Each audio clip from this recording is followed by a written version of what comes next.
ကဲအားလုံးကိုမင်္ဂလာပါဗျာအားလုံးကိုမင်္ဂလာပါနော်မနေ့ခဏလေးလက်ဖေးတောက်ရင်းနဲ့အင်္ဂလိပ်စကားနဲ့ထိုင်းစကားနဲ့လေးလာကြရအောင်နော်ဒီနေ့ဒီခုနှလုံးစကားလုံးကိုကျွန်တော်တို့လေ့လာမယ်နော်ဒီဗီဒီယိုမှာ Hello မင်္ဂလာပါဗောနော်ကျွန်တော်တို့လူတယောက်ကိုတွေ့လိုက်တယ် Hello မင်္ဂလာပါထိုင်းစကားနဲ့ကြတော့စဝါဒီယောက်ျားဆိုရင်တော့ cup လို့ပြောရတာဗောနောက်ဆုံးမှာစကားလုံးတိုင်းရဲ့နောက်ဆုံးမှာ cup လို့ပြောလို့ရတယ်နော်မိန်းကလေးကြတော့ခါလို့ယောက်ျားလေးဆိုရင်စဝါဒီ cup မိန်းကလေးဆိုရင်စဝါဒီခါအဲ့ဒါကိုဆိုတော့ကျွန်တော်မထည့်တော့ဘူးဗောနော်နေရာတိုင်းမှာခါနဲ့ cup နဲ့တော့ကျွန်တော်မထည့်တော့ရိုးလေးဆိုရင်တော့စဝါဒီမင်္ဂလာပါယောက်ျားလေးဆိုစဝါဒီ cup မိန်းကလေးဆိုစဝါဒီခါအဲ့လိုဆိုနားလည်ထားပါနံပါတ်1ကြတော့ thank you နော်ကျေးဇူးတင်တယ်အဲ့ဒါကိုထိုင်းစကားနဲ့ကြတော့ခပ်ခွန်းခပ်ပွ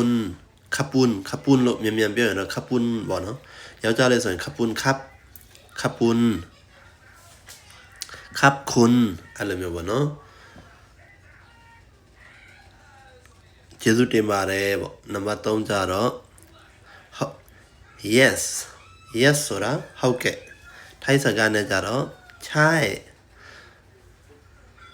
ဟုတ်ကဲ့လို့ပြောချင်ใช่နော်ใช่လို့ပြောလို့ရပါတယ်ဟုတ်ကဲ့ no နံပါတ်4 no မဟုတ်ဘူးမလုပ်ဘူးမဟုတ်ဘူးမတော်ဘူးစားသည်အဖြစ်ကို no သုံးချင်ထိုင်းစကားနဲ့ကြတော့မိုက်နံပါတ်5ကြတော့ please ကျွန်တော်တို့ကအလုပ်တစ်ခုခုခိုင်းချင်တယ်နှုတ်မဲ့လူတစ်ယောက်ကိုတစ်ခုခုပြောချင်တယ်ဆိုရင် please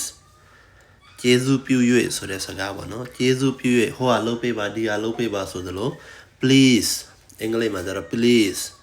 ထိုင်းစကားမှာကြတော့ကရုဏာ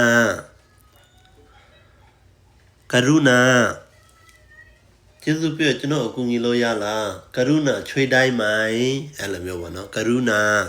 ဒါရင်ကျဲတဲ့စကားပေါ့ကရုဏာကျေးဇူးပြု၍နံပါတ်6ကြတော့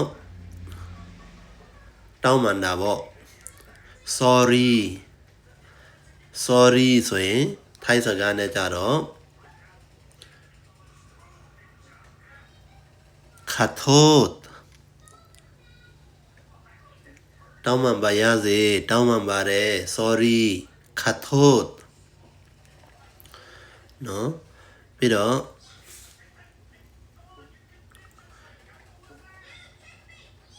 ဒီနံပါတ်9ကြတော့ good morning ဆိုရင်สวัสดีตอนเช้า morning ကိုเช้าလို့ခေါ်တာပေါ့เช้าလို့ခေါ်တယ် good morning ဆိုရင်မင်္ဂလာမနက်ခင်းပါဆိုရင်တော့ထိုင်းစကားနဲ့ဆိုရင်สวัสดีตอนเช้าကဲဒီလိုမျိုးနဲ့ပဲထိုင်းနဲ့အင်္ဂလိပ်လေ့လာကြရအောင်နော်နေ့တိုင်းနော်ဒီဗီဒီယိုကို follow လေးလုပ်ပါ share လုပ်ပါနောက်ထပ်ဗီဒီယိုတွေကြည့်နိုင်ဖို့အတွက်